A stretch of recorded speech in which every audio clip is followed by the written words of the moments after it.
আচ্ছা বলছি, সকলের মতো কিন্তু আমিও কিং খানের বড় ভক্ত। আর মুম্বাই গেছি, শাহরুখ খানের বাড়ি দেখবো না, এটা কি হতে পারে বলো? তো এই যে আমি চলে গেছিলাম শাহরুখ খানের বাড়ি দেখতে।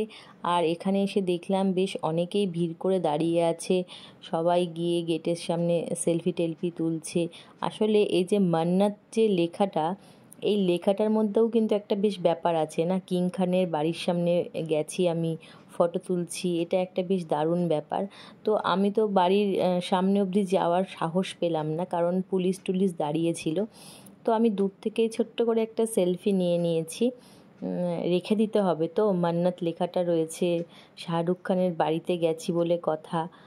আর সকলেই গিয়েছিল, গিয়ে সেলফি টেলফি তুলছিল, ছবি তুলছিল। আর এটা হচ্ছে শাহরুখ খানের বাড়ির উল্টো দিকের ঠিক সমুদ্রটা, এখানে কিন্তু দারুণ লাগছিল দেখতে।